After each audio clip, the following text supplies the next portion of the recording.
Jeremy Corbyn is well and truly getting into the Christmas spirit. He's making a list, checking it twice, gonna find out who's naughty or nice. Jeremy is coming to town.Momentum. Activists could turn that into a Christmas #1. But who's on the Labour leaders list? Well, he's pretty clear about who's been naughty.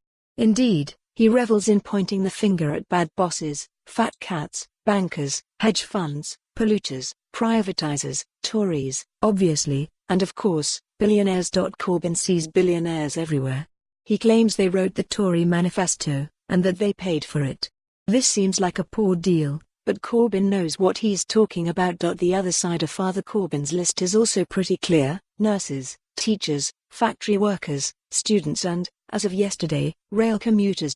This is an understandably sensitive subject, not least as so many commuters spend their mornings crammed on platforms waiting to cram into an overcrowded train. And that's without strike misery compounding the problems.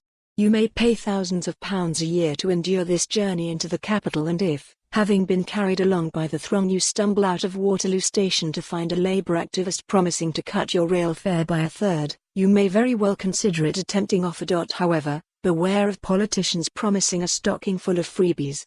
Firstly, Labour's pledge to slash the cost of a season ticket cannot be separated from its other pledge to renationalise the rail network. This raises the question of whether a Whitehall department is capable of delivering a better and cheaper service than the current system of, admittedly complex, franchises. It's also worth remembering, and this can be hard to do on a rammed-commuter service into London, that most people don't use trains. The most recent statistics from the Department for Transport show that 62% of all journeys are made by car, with rail coming in at 3%, below walking and buses.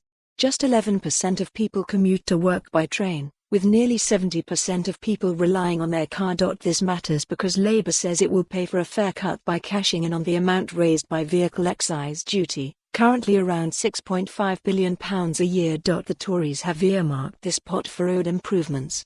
Labour would therefore tax car owners in order to subsidise relatively well-off commuters who largely live and work in London and the South East. It is not a progressive policy, and it probably wouldn't make your commute any more tolerable. Sorry. Main image, Getty. For more on this story, visit the news article link.